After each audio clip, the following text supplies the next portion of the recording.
Okay, saaxiibayaal soo dhawaada. Maanta waxaan idin tusayaa sida storage-kaaga loo maamusho. Sidaad ogtihiinba saaxiibayaal, storage-ka computer-ka wuxuu ku yimaadaa laba midkood, ama waa SSD ama waa HDD. Marka computer-ku storage-ka uu wato, sida aad u kala qaybsan lahayd ee partition ugu kala samaysan lahayd ayaan maanta video-gan idinku tusayaa.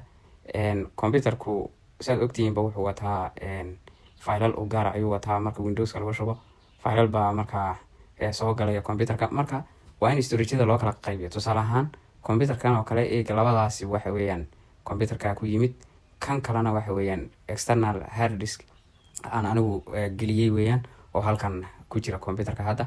Marka kanan idinku tusayaa tusaalahan maanta isaga kala qaybinayna, isku darayna, kala qaybinayna. Marka ila arka saaxiibayaal, si aad qaybta management-ga u gasho, Windows X ayaad ku dhufanaysaa, disk management ayaad ku sii dhufanaysaa. Dabeetana bartan ayuu ku keenayaa saaxiibayaal.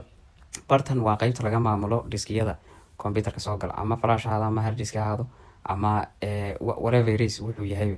Marka saaxiibayaal saad arkaysaan eega C-da iyo D-da aad arkaysaan waa computer-ka. Kan kale maaragtay new volume ku qoran yahay E-da, xarafka E-da qaatayna waxa weeyaan hard disk hadda aan anigu halkan ku hayo oo storage gaar ah oo maaragtay USB ahaan aan ugu xidhay computer-ka weeyaan. Marka kaas ayaynu ka shaqeynaynaa maanta. Marka computer-ka si aad u kala qaybiso waxa weeyaan marka hore calculator-ka soo baxaysa, maadaama storage-ka computer-ka caadiyan wuxuu ku xisaabiyaa MB ahaan buu ku xisaabiyaa magarati 931 soo maaha bartaas 931. marka inaan laba u kala qaybiyaan rabaa, labaan u qaybinayaa. Marka storage-ka inaan laba isla ka dhigaan rabaa waxa weeyaan 465.5 weey soo maaha.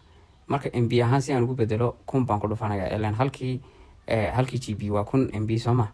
1000 baan ku dhufanayaa. marka storage-ka ay soo baxaya marka intaas waxa weeyaan 931 GB.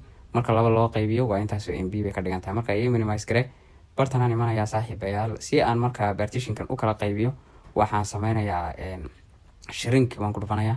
intaan right click yiraahdo baan shrink ku dhufanayaa. Okay saaxiibayaal, xisaabta marka halkan aan gelinayaa intii maaragtay calculator-ku isoo saaray mise ahayd 465,500 soo maaha. waxa weeyaan halkaasaan ku qorayaa 465,500 bartaasaan ku qorayaa. dabeetana shrink ayaan oranayaa. marka partition-kaasi saaxiibayaal saad arkaysaan labu ii kala noqday, laba isla eg. waxaan u malaynayaa 2 GB meelahaas ay is dheer yihiin. marka waxaad samaynaysaa saad arkaysaan labadan storage isku color ma ah, kana waa madow kan kalena waa buluug. marka halkan saad ku arkaysaan hadda weli ma kala qaybsamin.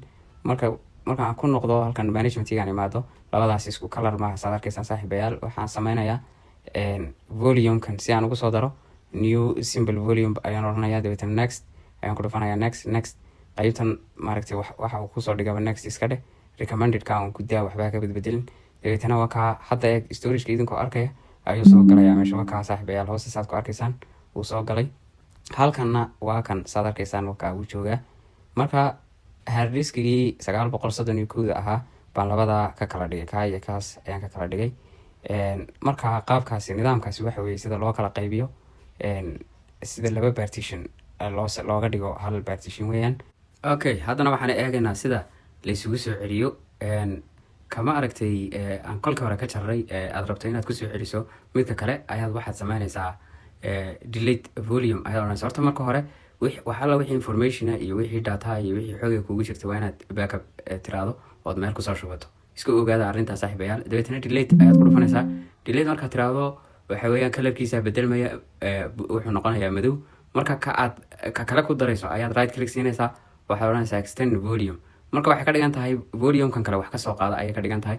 marka inta aad rabto inaad uga soo jarto volume-ka kale ayaa halkan gelinaysaa.